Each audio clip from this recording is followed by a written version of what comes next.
తాకట్లో ఉన్న మీ బంగారాన్ని విడిపించి ఆ రోజు ఆన్లైన్ రేటుకి కొంటాం. Sharma gold company. నమస్కారం, మీరు చూస్తుంది సుమన్ టీవీ. నేను మీ కీర్తి. ఈ రోజు నేను చేసే ఇంటర్వ్యూ సంథింగ్ స్పెషల్. ఎందుకంటే నా ముందు కూర్చున్న వ్యక్తి అలాంటి వారు. మరి సరే, విషయానికి వస్తే తెలుగువారి సంవత్సరాది ఉగాది కదా. మరి ద్వాదశ రాశుల వారికి ఎలా ఉంటుంది? ముందుగా ఉగాది అనగానే పంచాంగ శ్రవణం మనందరికీ గుర్తుకొస్తుంది. వచ్చే సంవత్సరం అంతా కలిసి వస్తుందా, కలిసి రాదా, పోయిన సంవత్సరాల తీపి జ్ఞాపకాలు, చేదు అనుభవాలని కొత్త సంవత్సరంలోకి తీసుకువెళ్ళాలని ప్రతి ఒక్కరూ కోరుకుంటాం.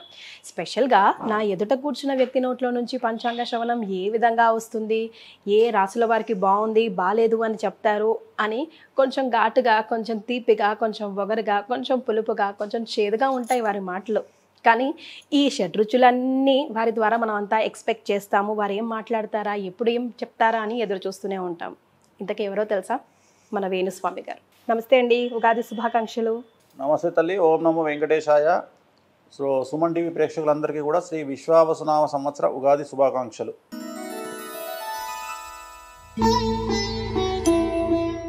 మరి కర్కాటక రాశి వారి సో కర్కాటక రాశి జాతకులకు ఇంచుమించుగా 100కు 90% అనుకూలంగా ఉంది. సో ఇంచుమించు ఇది కూడా 100% అనుకూలంగా ఉన్నట్టే. సో కర్కాటక రాశి వారికి మే 9th నుండి వ్యయ గురువు వస్తూ ఉన్నాడు. సో వ్యయ గురువు వల్ల ఏం జరుగుతుంది అంటే సమాజంలో కొంతమందితో విరోధం ఏర్పడే అవకాశం ఉంది వ్యక్తిగతంగా, అదొక్కటి. రెండవది కాళ్ళు చేతులకు దెబ్బలు తగిలే అవకాశం ఉంది. ఈ రెండు మినహా ఎటువంటి సమస్యలు ఈ సంవత్సరము లేవు. సో పట్టిందల్లా బంగారంగా ఉంటుంది. వ్యాపారస్తులకు 100కు 1000 రూపాయలు సంపాదిస్తారు. విద్యార్థులకు ఉద్యోగాలు దొరుకుతాయి. అలాగే విద్యలో ఉత్తీర్ణత శాతం పెరుగుతుంది. బ్యాక్లాస్ క్లియర్ చేస్తారు. లవ్లో సక్సెస్ కనిపిస్తుంది. వీసాలు ఉంటాయి.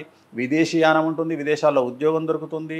రాజకీయ రంగంలో ఉండే వారికి అనుకూలతలు కనిపిస్తూ ఉన్నాయి. స్త్రీలకు విశేషించి అన్ని రంగాల్లో స్త్రీలకు ప్రాముఖ్యత పెరుగుతుంది. పదవులు వస్తాయి, డబ్బు వస్తుంది. రైతులకు 2 పంటల దిగుబడి రాబడి పెరుగుతుంది. సో ఏ రంగం తీసుకున్నా కర్కాటక రాశి వారికి 100కి 90% అనుకూలంగా ఉంది. వీళ్లకు ఒకే ఒక్క రెమెడీ, ప్రతి గురువారం నాడు ఎల్లో కలర్ షర్ట్ ధరించండి. ఎందుకంటే గురుబలం తక్కువగా ఉంది కాబట్టి బగాళముఖికి సంబంధించి ఎల్లో కలర్ షర్ట్ ధరించడం ద్వారా, ఆడవాళ్ళు ఎల్లో కలర్ డ్రెస్ ధరించడం ద్వారా సమస్యల నుండి గట్టెక్కుతారు. So at the end of the day Suman TV ప్రేక్షకులకు మాట చెప్పాల్సి వస్తుంది. సుమన్ టీవీ ప్రేక్షకులకు చెప్పేటువంటిది ఏంటంటే శ్రీ విశ్వావసునామ సంవత్సర ఉగాది శుభాకాంక్షలతో పాటు దయచేసి ఎవరికి అప్పులు ఇవ్వకండి, చిట్టీలు వేయకండి, జనాల్ని డబ్బుల విషయంలో నమ్మకండి, తల్లి తండ్రిని కూడా నమ్మకండి. డబ్బును జాగ్రత్తగా కాపాడుకోండి. వీలైతే ప్రభుత్వ బ్యాంకుల్లోనే డబ్బులు దాచుకోండి. సో ఈ సంవత్సరం ఆర్థిక మాంద్యం వచ్చే అవకాశం ఉంది కాబట్టి జాగ్రత్తగా ఉండండి. అంతే. థ్యాంక్ యూ సో మచ్ అండి. నమస్కారం. ఓం నమో వెంకటేశాయ.